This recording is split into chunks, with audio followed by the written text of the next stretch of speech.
सीमा एक नर्स थी। वो गवर्नमेंट हॉस्पिटल में काम करती थी। उस रात हॉस्पिटल के इमरजेंसी वार्ड में सीमा और डॉक्टर साधना की ड्यूटी थी।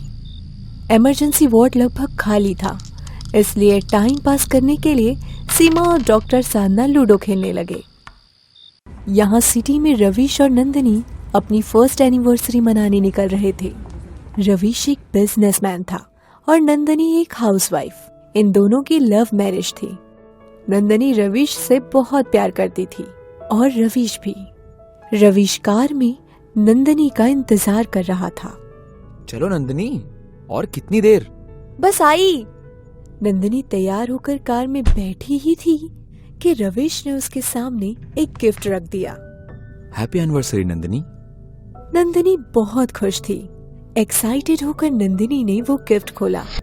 वाओ, ये कितना प्रिटी है। नंदिनी को एक डायमंड नेकलेस गिफ्ट में मिला था। रवीश ने वो नेकलेस नंदिनी को पहनाया। नंदिनी की खुशियों का ठिकाना नहीं रहा।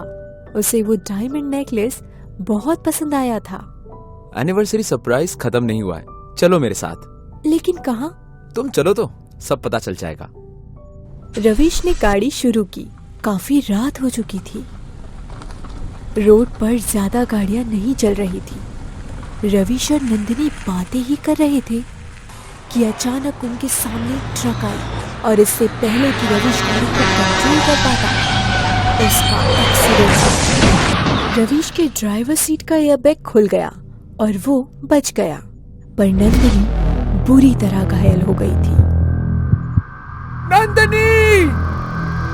रवीश जैसे तैसे जख्मी नंदिनी को नजदीकी हॉस्पिटल ले गया। ये वही हॉस्पिटल था जहां डॉक्टर साधना और सीमा थी।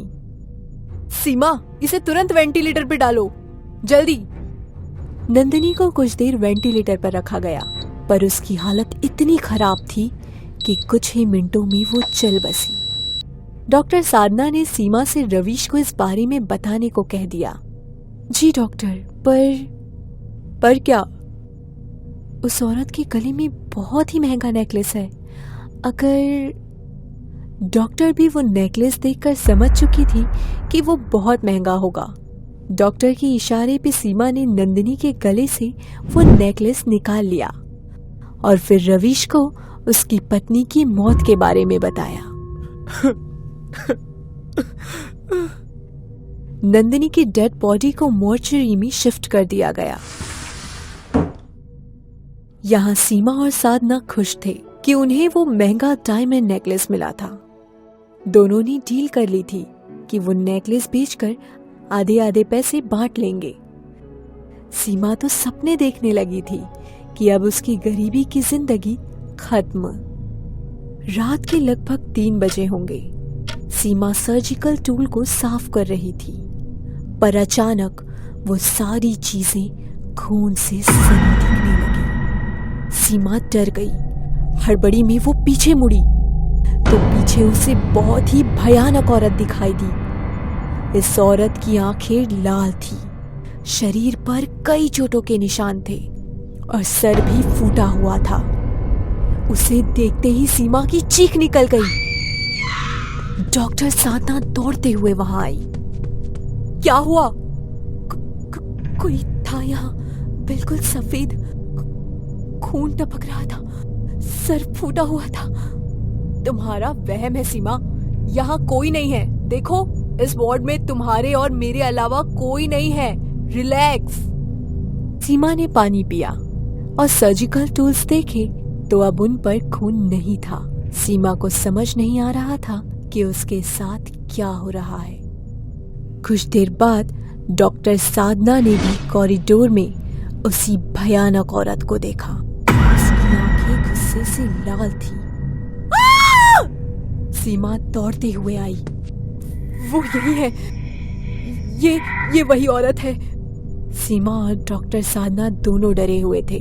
कॉरिडोर में उन्हें वो औरत वापस दिखी। ये नंदिनी ही थी जो कुछ देर पहले मर चुकी थी। नंदिनी का भूत डॉक्टर साधना और सीमा का पीछा कर रहा था।